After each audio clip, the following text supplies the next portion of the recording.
Halo, gimana kabarnya teman-teman? Saya harap teman-teman sehat semua ya. Nah, ketemu lagi di pertemuan keempat mata kuliah Psikologi Abnormal 1. Kalau di pertemuan ketiga lalu kita sudah membahas tentang stres, kemudian teman-teman juga sudah bikin One Minute Speak Up online yang sudah teman-teman upload di Instagram, yang semuanya keren-keren. Saya sangat mengapresiasi One Minute Speak Up-nya teman-teman yang sudah teman-teman buat memang keren-keren semua dan semuanya berangkat dari pengalamannya teman-teman sendiri kalau misalnya stres keren banget. Oke, nah di pertemuan keempat ini kita nanti akan belajar temennya stres juga tetapi lebih parah gitu dalam level yang agak tinggi dibandingkan stres gitu. Kalau pertemuan ketiga kan levelnya itu level stres. Nah, ini pertemuan keempat levelnya naik lagi. Kita nanti akan bahas terkait dengan depresi pada anak dan remaja, apa saja simptomnya, apa saja yang menyebabkan depresi itu, dan juga kita akan belajar bagaimana sih kalau misalnya kita tinggal bersama orang yang mengalami depresi, apa yang kita lakukan semacam itu. Kita akan belajar tentang itu ya untuk pertemuan hari ini ya. Oke, saya langsung saja untuk berbagi layar sebentar. Hmm.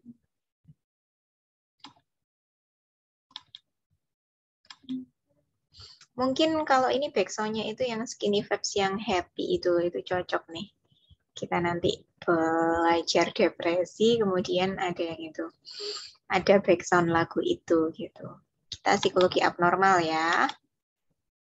Abnormal pertemuan keempat. Oke.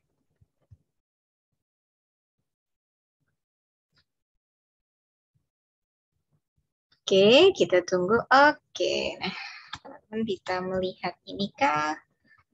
Oke, sebentar. Nah, mungkin begini ya. Saya di sini aja kali ya. Enaknya saya di mana nih? Enaknya saya di sini aja lah. Oke, nah pertemuan keempat kali ini kita akan belajar tentang ini teman-teman, gangguan depresif, perilaku depresif pada anak dan remaja gitu. Nah, ini kok ada putih-putihnya sih? Oke, lumayan, tapi saya jadi hilang. Oke, gangguan depresif pada anak dan remaja gitu. Nah, untuk nanti teman-teman tugasnya adalah teman-teman melakukan analisis jurnal. Jadi nanti teman-teman bisa cari jurnal tentang depresif, kemudian teman-teman melakukan review dari jurnal itu gitu. Untuk deadline-nya nanti deadline jurnal analisis jurnalnya tanggal 15 September pukul 9 malam gitu. Nah, kita nanti maksimalkan pertemuan kita kalau misalnya teman-teman ada bahan yang ingin didiskusikan, teman-teman bisa menuliskannya di forum diskusi gitu. Nah, untuk pertemuan kali ini kita nanti akan membahas tentang definisi, otomatis kita pasti bahas definisi lah ya. Kalau misalnya kita kenalan dengan jenis gangguan baru, kita pasti akan bahas definisi, kemudian kita akan membahas tentang suicidal behavior pada anak dan remaja, karena pada saat sekarang ini beberapa orang klien yang datang itu ya ada perilaku suicidal behavior juga. Mungkin nanti saya sedikit sharing di sana. Kemudian ada gejalanya apa, bentuk perilakunya bagaimana, etiologi atau penyebabnya apa, penanganan yang bisa kita lakukan baik secara intervensi maupun prevensi bagaimana, baik itu kita sebagai seorang psikolog maupun ilmuwan psikologi, kemudian pembahasan isu etika dan juga aplikasinya di dalam bidang minat gitu. Nah, kita akan membahas beberapa indikator capaian itu gitu. Nah, untuk indikator yang pertama nih teman-teman, sebenarnya kalau misalnya kita bahas depressive disorders gitu ya, depressive disorder itu kita nggak akan bisa lepas dari gangguan mood yang lain gitu. Karena apa? Karena depressive disorder ini adalah salah satu bagian dari mood disorder and trauma and stressor disorder. Trauma and stressor related disorder gitu. Jadi di dalam mood disorder ini adalah gangguan besar yang mana Salah satunya ini adalah depressive disorder gitulah. Terus yang lainnya apa? Yang lainnya ada reactive attachment disorder.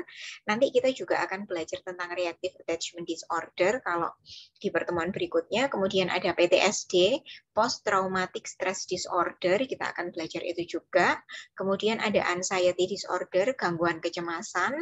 Kemudian ada bipolar disorder. Nah, untuk keempat gangguan ini nanti kita akan belajar di psikologi abnormal 2 gitu.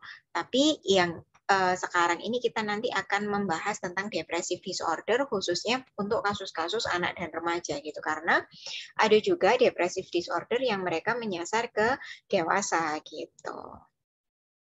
Kita nanti akan membahas itu. Nah, sebenarnya apa sih fakta-fakta tentang depression itu gitu. Nah, depression itu ada beberapa fakta yang sempat saya kumpulkan nih, yang sempat saya kumpulkan dari berbagai sumber gitu. Jadi beberapa fakta tentang depresi itu ini.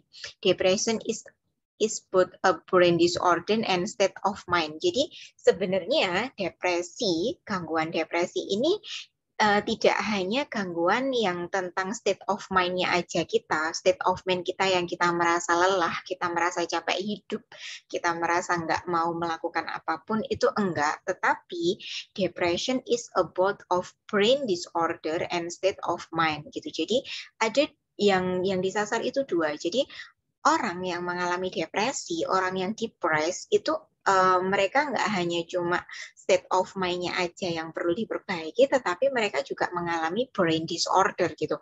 Otaknya juga mengalami itu. Maka itu depression disorder itu dimasukkan ke gangguan mood atau mood and related stressor disorder itu. Karena ketika orang mengalami depression itu otaknya juga mereka mengalami gangguan. Ada asam amino yang bukan asam amino sih, ada neurotransmitter yang mereka tidak ideal di dalam jumlahnya semacam itu gitu. Jadi the brain is unique, is the only organ whose function we conscious experience because the brain is the organ of mind gitu. Jadi sebenarnya gini sih teman-teman, pada intinya adalah ketika kita mengalami gangguan depresi itu bisa jadi disebabkan karena ketidakseimbangan neurotransmitter yang ada di otak gitu. Jadi adanya ketidakseimbangan neurotransmitter di otak, kemudian ada state of mind-nya kita yang kita merasa lonely, kita merasa nggak well-being, kita merasa unwell-being, kemudian kita merasa unhappy,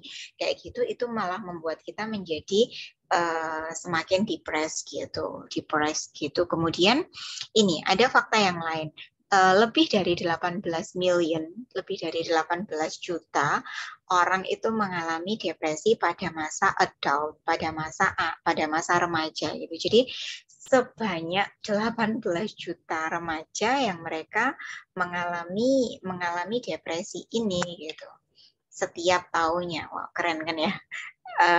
Keren ini karena angkanya mengerikan banget gitu. Kemudian fakta yang selanjutnya adalah ternyata depresi itu nggak cuma dialami oleh orang-orang dewasa loh. Orang-orang dewasa mungkin mereka juga mengalami depresinya gini, mengalami depresi karena pekerjaan. Ini pekerjaan kok numpuk, ini pekerjaan sudah dikerjakan kok nggak selesai-selesai. Mereka mungkin mengalami itu gitu. Mereka biasanya depresi karena tuntutan pekerjaan yang tinggi, sementara waktu yang diberikan itu nggak cukup gitu. Waktu yang diberikan hanya mepet, tetapi tuntutan pekerjaan tinggi dan juga dituntut untuk multitasking. Biasanya gitu. Orang-orang dewasa merasa depresi karena pekerjaan biasanya begitu. Tetapi ternyata kasus yang kita temukan itu 18 juta remaja. 18 juta orang itu juga mengalami depresi. Usianya antara berapa? Usianya antara 15 tahun gitu. Kalau kita bayangan kita kayaknya orang-orang depresi itu antara usia 25 sampai 35 tahunan deh, semacam itu kan. Karena mereka itu adalah usia-usia produktif gitu. Tapi ternyata enggak loh. Usia remaja 15 tahun pun mereka juga bisa mengalami depresi, entah karena sesuatu hal semacam itu. Jadi rentang usia anak-anak yang dari 18 million ini adalah 15 sampai 44 tahun. Gitu. Kemudian ada fakta lain yang menarik ya nih, depression is a primary reason why someone dies of suicide about every 13 minutes. Jadi Jadi gini, ada fakta yang mengatakan bahwa setiap 13 menit itu ada orang yang bunuh diri. Ada orang yang bunuh diri, entah itu barcode, nyilet di tangan, entah itu gantung diri, entah itu minum obat-obatan, overdosis obat. Itu alasan utama setiap 13 menit orang suicide itu adalah karena depression gitu. Depression is a primary reason gitu. Jadi karena alasan utamanya adalah karena depresi, karena nggak tahu jalan keluarnya harus ngapain kayak gitu. Semacam itu, gitu. Ngeri ya. Kemudian ada fakta lain yang menarik, yakni depression affect over 300 million people worldwide gitu. Jadi nggak peduli culture-nya apa, nggak peduli gendernya apa, nggak peduli usianya berapa, nggak peduli religinya apa, race-nya apa, economic statusnya bagaimana, tetapi depression ini itu bisa memberikan dampak, bisa berefek kepada 300 million orang gitu. 300 million orang mengalami depresi. Bu Robi pernah depresi? Nggak pernah gitu. Tetapi sampai seberapa parah itu yang perlu kita tanyakan. Dan jangan sampai kita pun semua pernah mengalami masa-masa yang turning point yang paling enggak itu menjadi titik nadir dan menjadi titik terbawah itu pernah gitu. Tetapi jangan sampai kita menjadi salah satu orang yang menjalankan suicidal behavior ini gitu. Kemudian ini jadi ya memang depresi itu adalah penyumbang utama orang-orang mengalami ini sih, mengalami bunuh diri gitu. Karena depresi putus asa. Wow, ternyata mengerikan ya. Nah, terus mungkin ada salah satu kalimat yang mungkin bisa kita gambarkan. Kita bisa gambarkan depresi itu kayak apa sih? Kalau mungkin ini adalah kata-kata yang saya ambil dari DSM-5. Yang saya ambil dari DSM-5 mungkin ini. The term of depression is often used to describe general sadness or unhappiness gitu. Jadi memang depression itu memang sangat relate banget dengan kata-kata general sadness. Jadi kesedihan secara umum dan juga unhappiness, ketidakbahagiaan gitu. Nah, gimana kalau gitu berarti wajar dong Bu orang mengalami depresi. Bukan wajar enggaknya. Semua orang pernah mengalami masa-masa sulit. Semua orang pernah mengalami masa-masa dia yang enggak unhappy gitu. Tapi yang kita masukkan ke clinical depression ini adalah yang masuk perlu adanya intervensi, perlu adanya treatment semacam itu. Jadi clinical depression ini yang perlu kita masukkan, yang kita harus golongkan ke yang mereka harus mendapatkan intervensi atau treatment secepat mungkin gitu. Karena apa? Karena clinical depression can bring severe and long-lasting psychological pain. Jadi kalau misalnya kita mengalami depresi klinis, kita sudah didiagnosa oleh seorang psikolog bahwa kita mengalami depresi klinis, ini bisa mengakibatkan severe and long-lasting psychological pain gitu. Jadi bisa membawa kita mengalami penyakit psikologis yang itu berbahaya dan itu berkesinambungan secara long-lasting gitu. Dan itu mungkin tidak hanya sebulan 2 bulan, bahkan bisa hitungannya tahun gitu teman-teman. Jadi depresi ini kita nggak akan tahu. Kalau misalnya nanti teman-teman di forum diskusi mengatakan, Bu, seberapa lama sih orang bisa bangkit di dalam masa depresi gitu? Saya nggak akan bisa jawab gitu, karena masa kemampuan seseorang untuk bangkit itu beda-beda gitu. Dan mungkin ini sih ada salah satu quote yang mungkin bisa mewakili bagaimana sih depresi itu gitu. Depression is living in a body that fight to survive with a mind that tries to die gitu. Jadi depresi itu kayak gini sih teman-teman. Kalau bahasanya orang dangdut itu adalah hidup segan mati tak mau gitu. Jadi kayak kita itu hidup di sebuah badan yang kita berusaha untuk bertahan. Kita harus survive gitu. Tetapi pikiran kita nggak mau. Pikiran kita itu mencoba ya sudahlah ngapain sih hidup kayak gitu. Itu depresi gitu. Jadi kayak kita terjebak in a body that fight to survive, tetapi kita itu ada di dalam pikiran yang kita itu tries to die, gitu. Semacam itu. Itu kalau misalnya kita berada dalam fase-fase yang dinamakan depresi, gitu.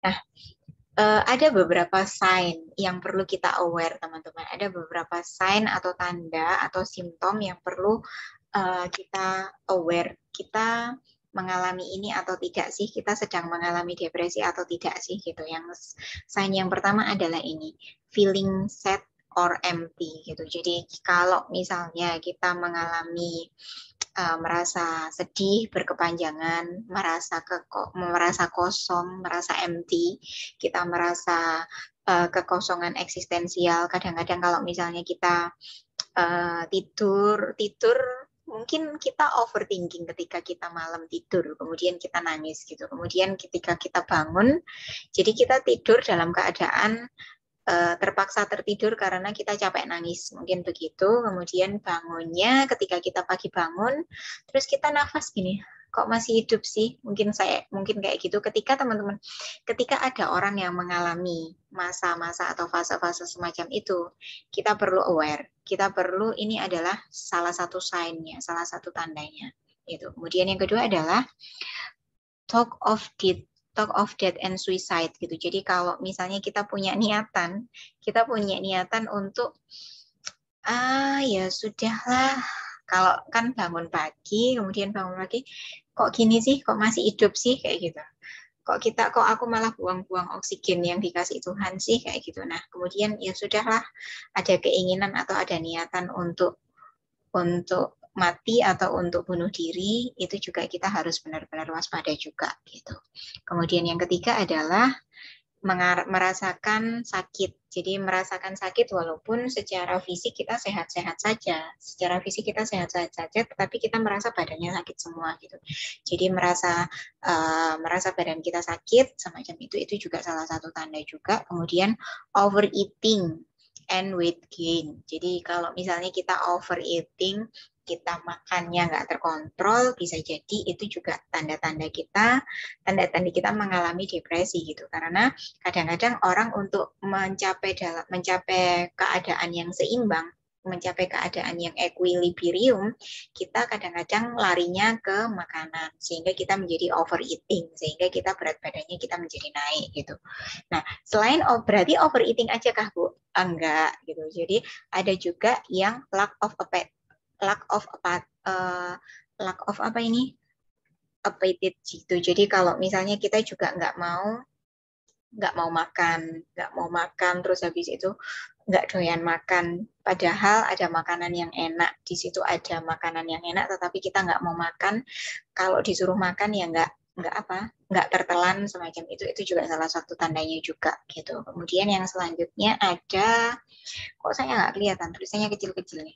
Ada poor memory, concentration, and decision making, gitu. Jadi kalau misalnya kita nggak konsen, kemudian kita sedikit-sedikit lupa, padahal kita barusan dikasih tahu info, kemudian kita lupa, jadi poor of memory, kemudian ada lack of concentration, kemudian juga lack of decision making, kita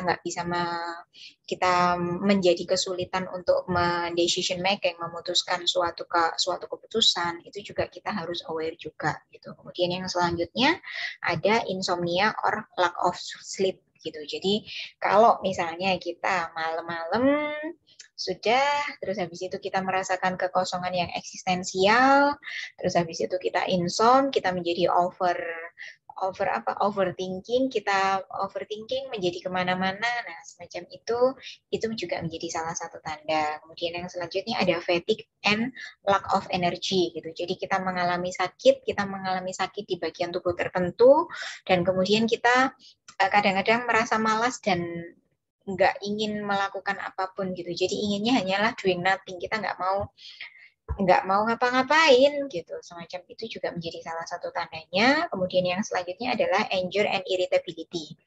Nah, kadang-kadang orang yang mengalami depresi biasanya mereka menjadi irritability.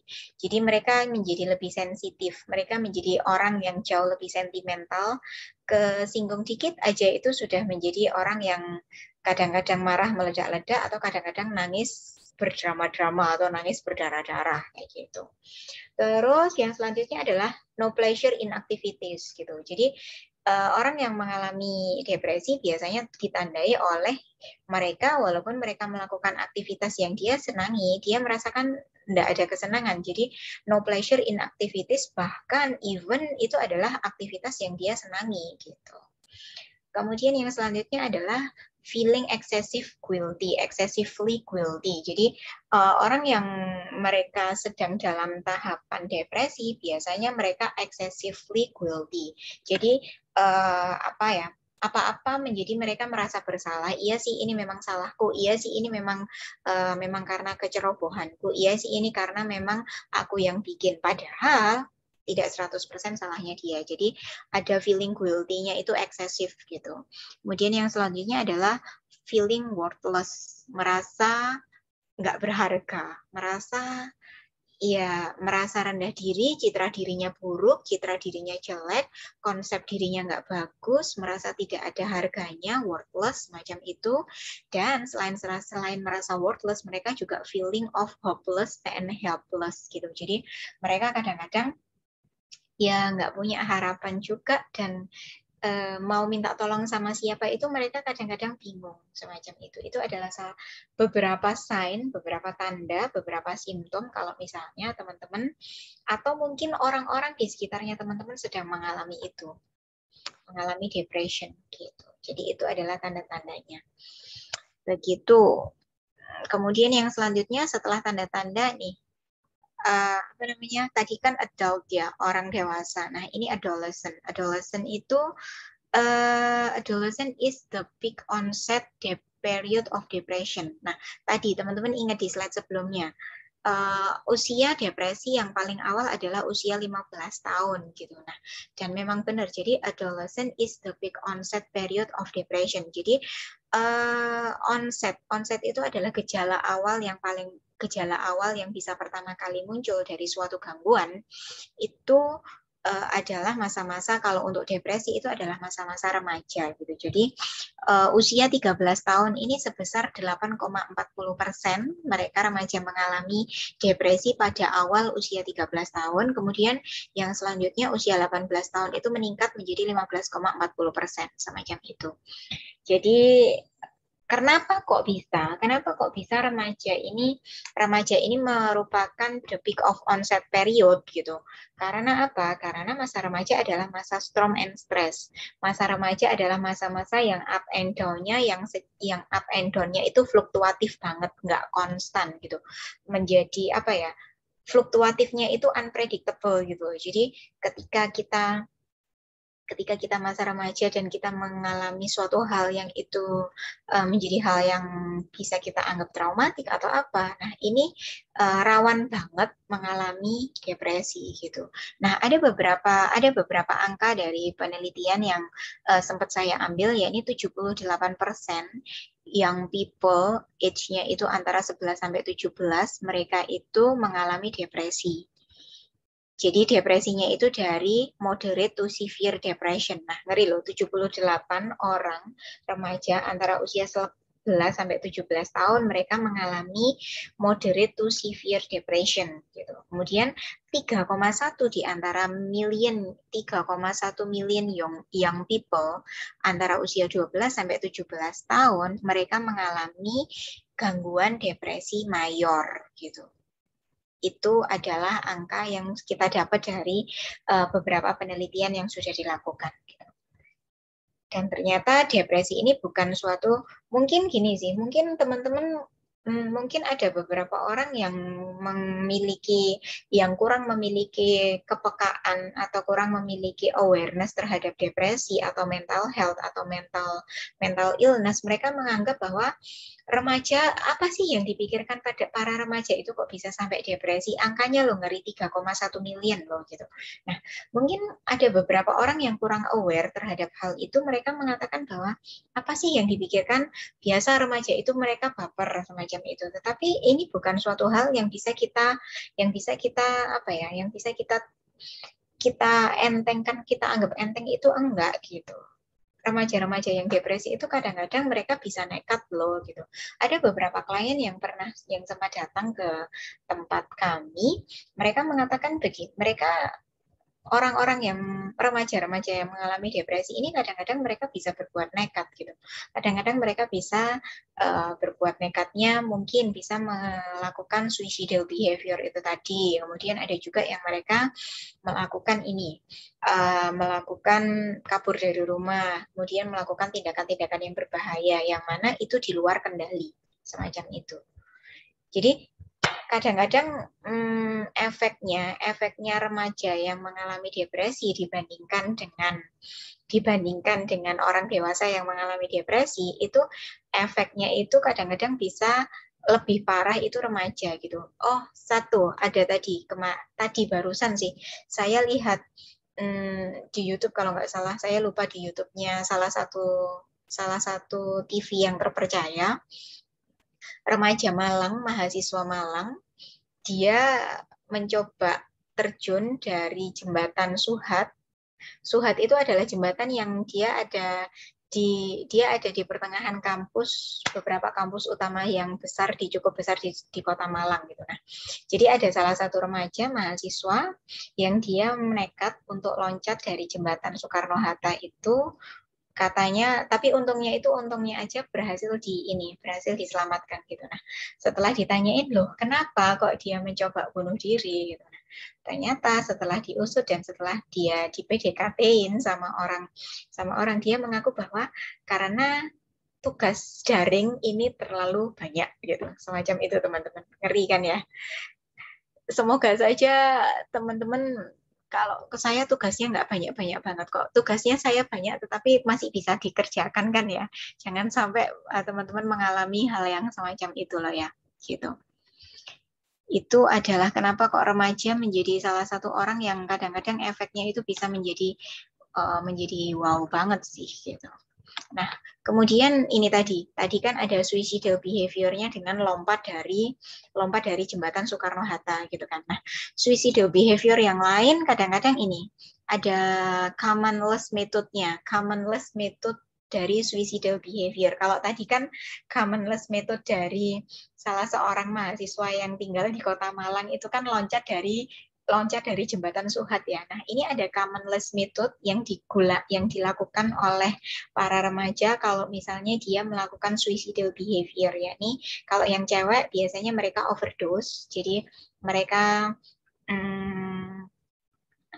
overdosis obat entah itu macam-macam sih ya.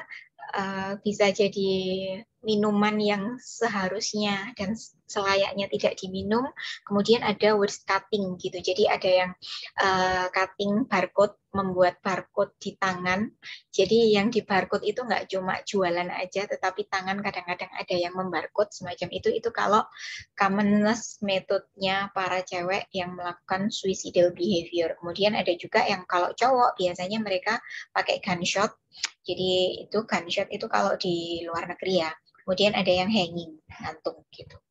Semacam itu. Nah, ini ada beberapa overview dari suicidal behavior, teman-teman. Jadi, kenapa suicidal behavior ini menjadi beresiko tinggi bagi anak dan remaja? Karena itu tadi, masa remaja adalah masa-masa yang mereka mencoba-coba.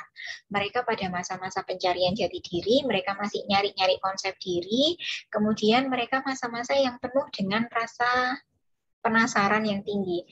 Coba gitu. Nah, semacam itu. Nah, sejak tahun 2000 angka kejadian suicidal behavior pada remaja di USA itu meningkat. Semoga aja di Indonesia enggak gitu, apalagi di Madiun. Nah, puncak bunuh diri pada remaja itu adalah usia 15 tahun. Hati-hati. Nah, beruntung sekali teman-teman usianya sudah lebih dari 15 tahun, berarti teman-teman sudah melewati masa-masa riskan itu gitu. Kemudian rasio angka kejadian bunuh diri itu antara laki-laki dan perempuan itu 3:1. Oh, kenapa? Kenapa laki-laki memiliki angka kemungkinan rasio yang jauh lebih tinggi dibandingkan perempuan? Tetapi angka kejadian bunuh diri. Angka kejadian bunuh dirinya itu orang yang benar-benar bisa bunuh diri itu laki-laki lebih besar. Tetapi perempuan memiliki resiko lebih sering dengan perbandingan 9:1. Nah, maksudnya bagaimana ini? Mungkin teman-teman bingung ya. Nah, maksudnya gini, angka 3:1 kenapa kok laki-laki lebih tinggi? Angka kejadiannya. Jadi cowok yang memang benar-benar dia memang benar-benar ini melakukan suicidal behavior-nya itu memang jauh lebih tinggi. Tetapi untuk percobaan bunuh diri itu cewek yang mereka paling sering, tetapi sangat sering juga diselamatkan juga gitu. Nah, itu adalah beberapa tadi adalah beberapa simptom juga, dan kemudian beberapa orang yang mengalami depresi atau remaja yang mengalami depresi, mereka sering melakukan suicidal behavior itu gitu. Nah, kemudian yang selanjutnya adalah etiologi, hal yang menyebabkan itu gitu. Ada beberapa faktor penyebab dari depression ini gitu. Saya rasa dari anak dan remaja saya rasa sama, yakni ada 4, ada faktor genetik, kemudian biologis, sosial, sama psikologis. Kita bahas satu dulu. Faktor genetik, keturunan. Keturunan ini memungkinkan banget teman-teman. Jadi remaja atau anak atau remaja yang mereka dibesarkan oleh orang tua yang orang tuanya mengalami gangguan mood atau gangguan anxiety atau gangguan reactive attachment, kemungkinan besar mereka anaknya juga akan mengalami gangguan ini gitu. Jadi kalau misalnya mereka memiliki orang tua entah dari garis ayah atau dari garis ibu yang mereka mengalami gangguan mood atau gangguan depresif atau gangguan anxiety, bisa dimungkinkan sekali bahwa anaknya juga mengalami gangguan yang serupa. Itu genetik, jadi faktor keturunan. Kemudian yang kedua adalah faktor biologis. Nah, faktor biologis ini disebabkan karena adanya ketidakseimbangan neurotransmitter yang terdapat di otak kita gitu. Nah, kalau misalnya teman-teman belajar biopsikologi, ada salah satu neurotransmitter yang mengontrol rasa senang dan sedih. Kalau nggak salah epinefrin sama norepinefrin ya. Nah, itu neurotransmitter itu yang kemungkinan jumlahnya tidak seimbang, tidak ideal, sehingga menyebabkan orang menjadi lebih rawan mengalami depresi, orang menjadi lebih rawan menjadi lebih sentimental, semacam itu. Gitu. Kemudian faktor yang selanjutnya adalah faktor sosial. Nah, faktor sosial ini bisa disebabkan karena lingkungan yang mereka lingkungannya hidup di dalam lingkungan yang penuh tekanan, entah itu tekanan dari pekerjaan, entah itu tekanan dari tuntutan tugas, atau entah itu tekanan dari pergaulan, semacam itu juga bisa menyebabkan depresi. Kemudian yang terakhir adalah penyebab psikologis.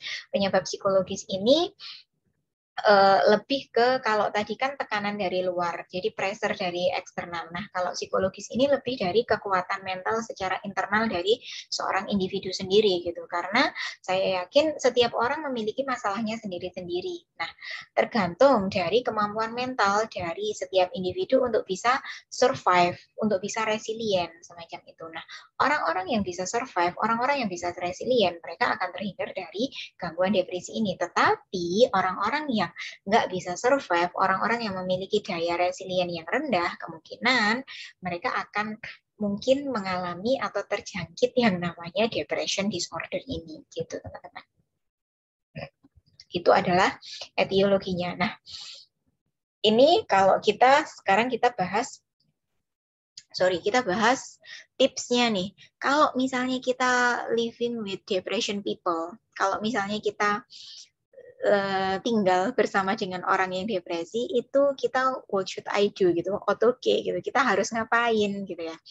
Yang pertama yang bisa kita lakukan adalah develop a strong support network gitu. Jadi stay connected gitu. Jadi buat orang yang mengalami, kita kalau misalnya sahabat kita atau teman kita yang mengalami depresi, itu yang pertama yang bisa dilakukan adalah itu, develop a strong support network gitu. Jadi kita bisa tetap stay connected, membuat si teman kita yang mengalami depresi ini tetap stay connected with other, sehingga dukungan sosial itu bisa muncul gitu, sehingga dukungan sosial itu bisa berasal dari manapun gitu. Kemudian yang kedua adalah improve your sleep. Kenapa kok improve your sleep? Karena gini, biasanya orang yang mengalami depresi itu mereka jam tidurnya tidak teratur gitu. Jam tidurnya mereka nggak teratur.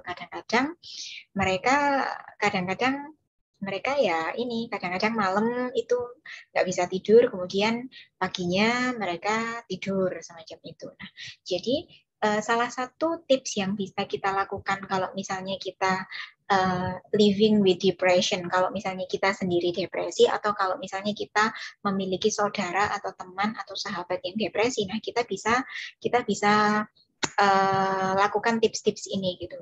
Jadi improve your sleep. Jadi bangun dan tidur di jam yang sama.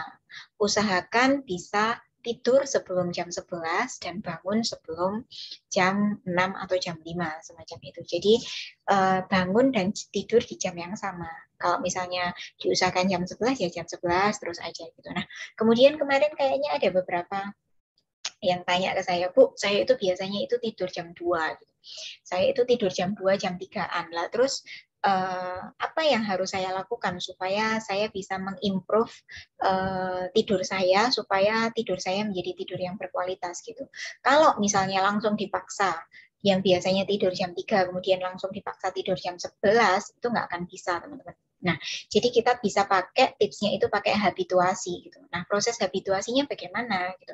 Awalnya gini, kita bisa memundurkan waktu tidur kita gitu. Dari awalnya yang tidur jam 3, kita mungkin hari pertama kita bisa tetap tidur dari jam 3 gitu. Kemudian pada hari berikutnya kita berusaha memundurkan waktu tidur kita. Memundurkan atau memajukan waktu tidur kita gitu.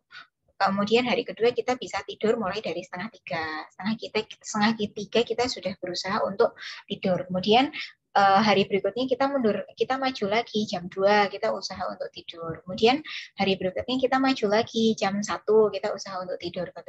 Nah, jadi nanti lama-lama itu akan siklus tidur kita akan lama-lama menjadi terbaiki gitu. Kemudian yang selanjutnya adalah develop good nutrition gitu. Kenapa? Kenapa kok loh Bu? Berarti kita nggak harus ke psikolog, kita nggak harus ke psikiater kah gitu.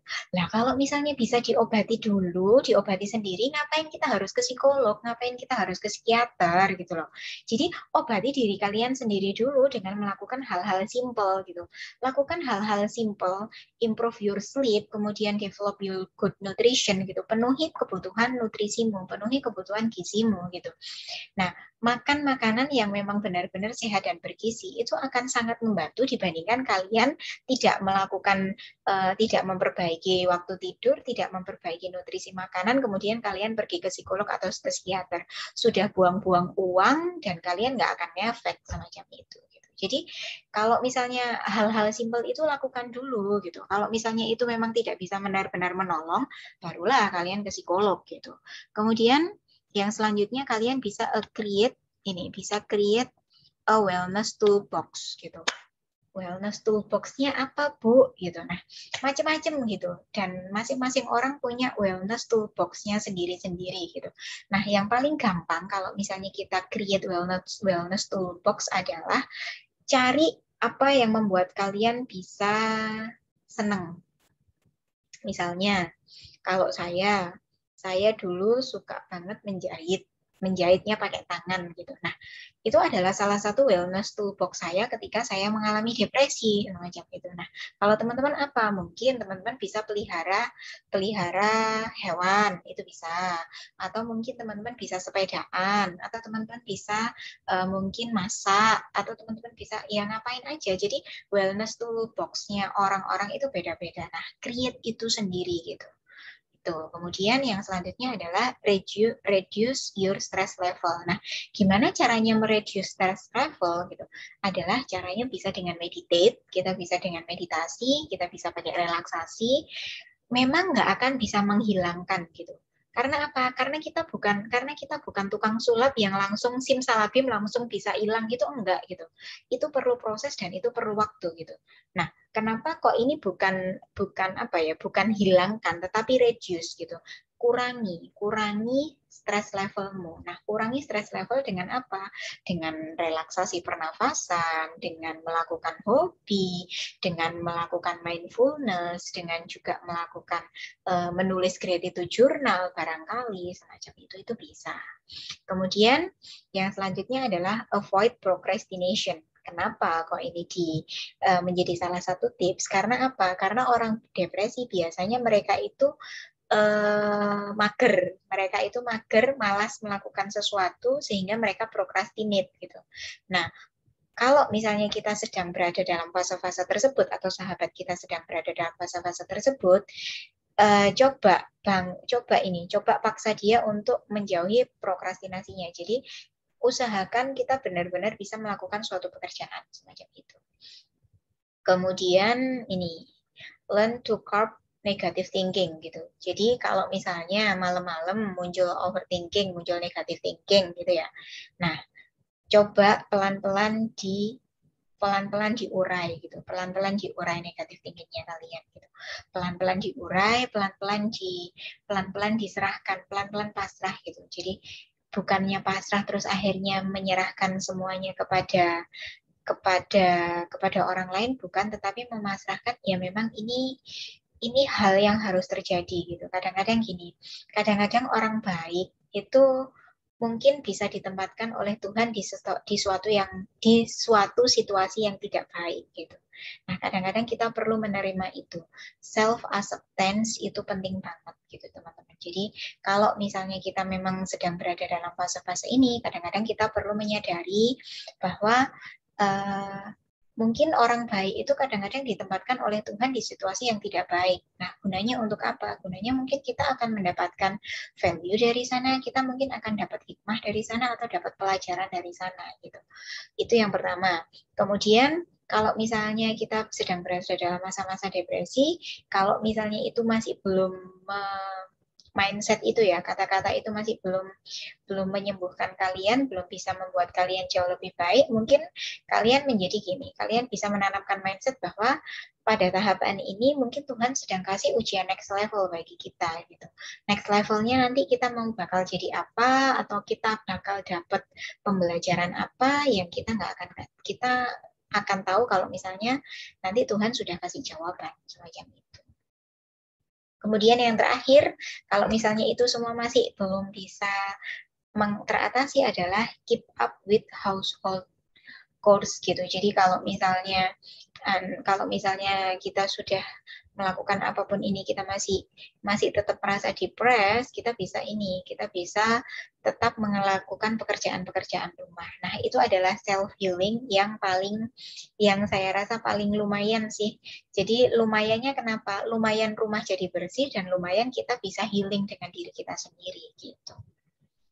Begitu. Nah, kemudian ini. Kalau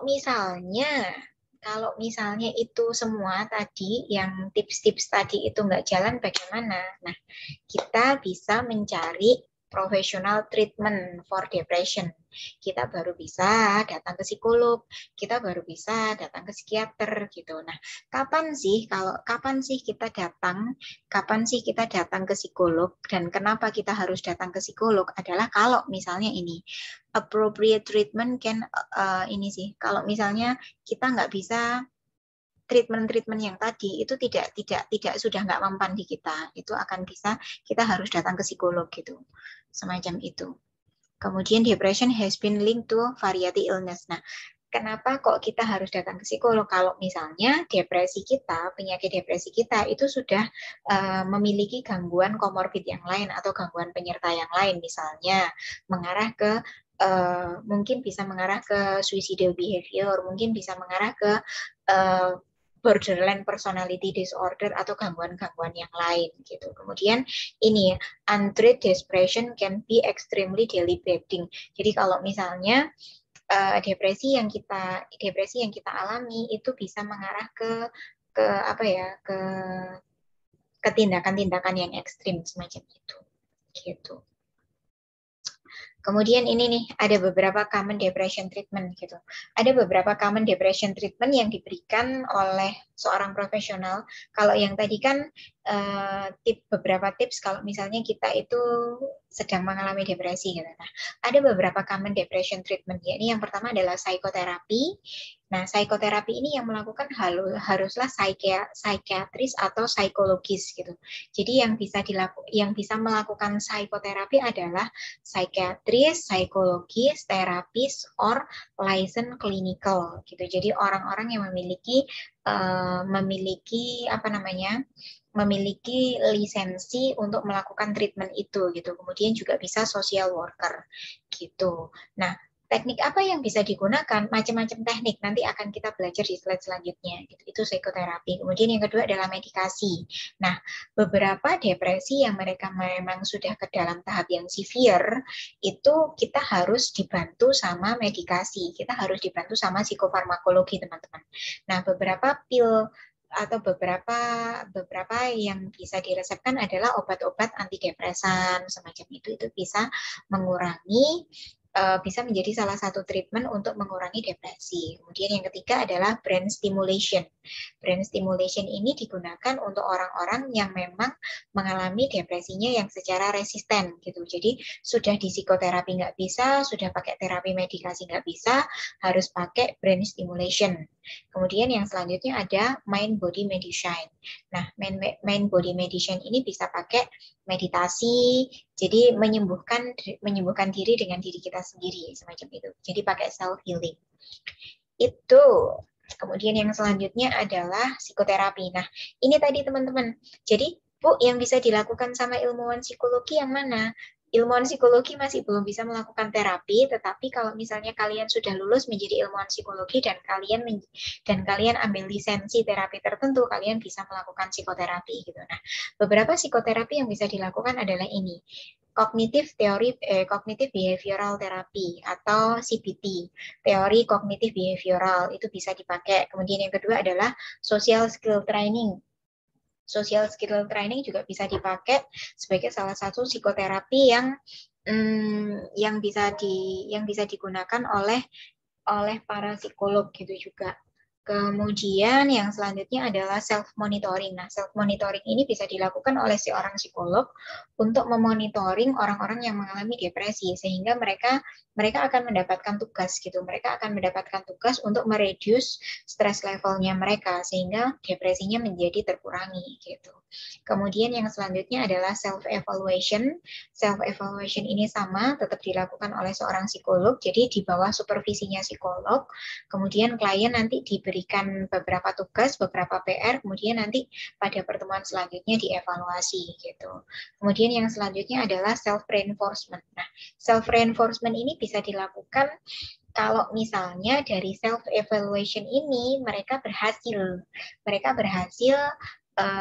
mereduce stress levelnya, nanti bisa dikasih reinforce sama psikolognya gitu. Kemudian yang selanjutnya adalah interpersonal psikoterapi. Interpersonal psikoterapi ini bisa dilakukan oleh seorang psikolog untuk meningkatkan kemampuan interpersonal dari seorang klien, sehingga dengan kemampuan interpersonal yang bagus bisa harapannya sih supaya depresinya bisa menurun gitu. Kemudian yang selanjutnya adalah gratitude terapi, terapi kebersyukuran. Nah, terapi kebersyukuran ini bisa dilakukan dengan membuat gratitude journal atau dengan membuat untuk meningkatkan self acceptance juga atau untuk meningkatkan penerimaan diri juga. Kemudian yang terakhir adalah forgiveness therapy. Nah, forgiveness therapy ini diberikan kepada orang-orang atau individu-individu yang mengalami depresi dikarenakan karena mereka memiliki unfinished business atau memiliki traumatic event di masa lalu. Jadi kita bisa menggunakan forgiveness therapy untuk memaafkan atau mengikhlaskan hal-hal yang terjadi di masa lalu semacam itu dengan forgiveness therapy. Begitu teman-teman. Mungkin ini sih itu saja. Nanti kalau misalnya nanti teman-teman ada yang ingin teman-teman diskusikan, teman-teman bisa tulis di forum diskusi. Mungkin satu kalimat yang bisa kita yang bisa kita refleksikan bareng-bareng ya, yang bisa kita refleksikan bareng-bareng ketika kita mengalami depresi ini mungkin ini sih. Saya sangat suka sekali kalimat yang diungkapkan sama David Mitchell ini. Jadi dia mengatakan mungkin begini, you say you are depressed gitu. Kamu mengatakan bahwa kamu depresi. Mungkin bagi beberapa teman yang memang sekarang sedang berada dalam fase-fase depresi, mungkin ini bisa menjadi penyemangat ya. Jadi you say you are depressed. Tapi all I see it's resilient gitu. All I see is resilient. Kalau misalnya kamu bilang kamu sedang depresi, tetapi di mata saya itu adalah kalian sedang dalam upaya untuk bertahan gitu. Jadi all I see is resilient. Kemudian kata-kata yang selanjutnya yang saya suka sih. You are allowed to feel mixed up and inside out. Kamu itu boleh kalau misalnya kamu itu merasa kacau, kamu itu merasa tidak terkontrol, itu boleh gitu. It doesn't mean you are defective. Itu tidak berarti bahwa kamu itu cacat, kamu itu defect, itu enggak. It just mean you are human. Itu artinya kamu itu manusia gitu. Jadi gini, kita itu nggak harus selamanya atau seterusnya itu happy gitu. You are okay if you are not okay gitu. Kamu nggak masalah, kamu itu mess it up itu nggak masalah. Kamu merasa kacau, kamu merasa sedang tidak terkontrol itu nggak masalah. Itu tidak berarti kamu itu defektif atau kamu itu merasa cacat, itu enggak, tetapi itu membuat kamu menjadi human gitu. Jadi feeling bad, feeling anger, feeling angry, feeling sadness, feeling worry itu nggak masalah. Itu membuat kita merasa kita menjadi human seutuhnya gitu. Karena apa? Karena ya manusia yang merasakan itu. Manusia itu nggak selamanya bahagia terus kok. Kadang-kadang manusia juga perlu sedih, manusia kadang-kadang juga perlu marah, kadang-kadang manusia juga perlu merasa takut semacam itu. Gitu. Itu membuat kita menjadi benar-benar merasa menjadi seperti manusia. Gitu. Jadi nggak masalah kalau misalnya kita berada dalam masa-masa yang sedang tidak bagus dan nggak masalah kita mengungkapkan emosi kita karena itu membuat kita menjadi benar-benar merasa bahwa kita manusia gitu teman-teman. Oke, mungkin itu saja yang bisa kita pelajari dan kita bisa pelajari bareng-bareng di pertemuan keempat, yakni tentang depresi. Ingat untuk mengerjakan tugasnya, nanti teman-teman cari jurnal. Kemudian kita ketemu minggu depan kita akan bahas tentang gangguan adaptasi pada masa anak dan remaja, semacam itu. Oke, mungkin itu saja dari saya. Semoga videonya membantu menambah pemahamannya teman-teman terkait dengan depresi pada anak dan remaja. Sampai ketemu minggu depan. Salam sehat selalu. Dadah.